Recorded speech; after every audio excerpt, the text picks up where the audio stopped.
My Lords, I would like to focus on two distinct groups in society: those on welfare requiring work, and wealth creators who are vital to job creation.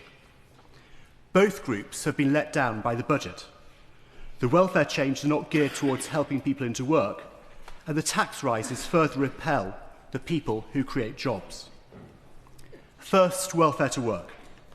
According to page 65 of the OBR forecast, the government's welfare measures will help just 55,000 people into work over the next 4 years, a long way off the 2.2 million people who require jobs to get back to 80% employment. And let's not forget the OBR's calculations don't factor in the Employment Rights Bill, which even the Resolution Foundation recognises will hinder getting people into work.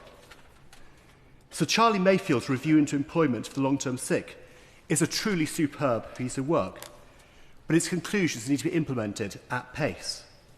As things stand, to get the number of people on long-term sickness down to 2019 levels, we'll have to wait until 2078. This worklessness is a fiscal millstone around the economy's neck. Paying for the £34 billion increase in universal credit and disability benefits will absorb all the income tax receipts from Scotland, Wales, Northern Ireland, the North East and Lincolnshire combined. That said, the government is having more success in its efforts to reduce the rate of relative poverty. Why is that? With 16,500 millionaires set to leave the UK in this year alone, relative poverty as a measure will improve as our economic prospects suffer. These wealth creators take two valuable things with them: tax revenue and jobs. The former Labour donor, Lakshmi Mittal, who has previously topped the Sunday Times rich list, has left for Switzerland. The CEO of Revolut and the founder of Improbable have both left for Dubai. And Optasia has cancelled plans to list on the London Stock Exchange, opting instead for South Africa. In the words of its founder, "We have looked at it from every angle, and it just doesn't make sense to stay here." Page 82 of the OBR forecast is right to describe the predicted £34 billion revenue from last year's non-dom tax changes as being, and I quote, highly uncertain. The temporary repatriation facility will yield nothing like the sums the government is currently banking on. My Lords, there's a long history of people leaving sclerotic economies to join prosperous ones, whether from East Germany to West Germany, North Korea to South Korea, or California to Texas. The exodus of talent and taxpayers is nothing new.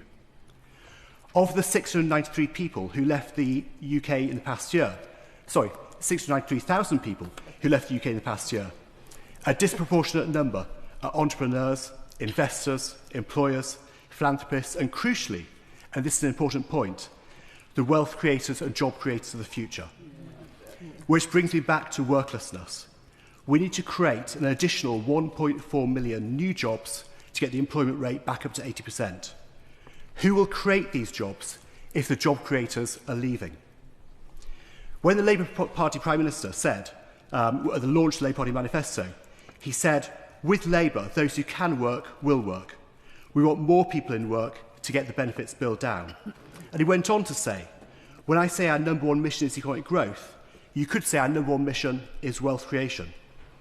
My Lords, I couldn't put it better myself. I hope the government reverts back to this approach. Not only is it what the public wants, it is, more importantly, the key to prosperity through growth. Yeah.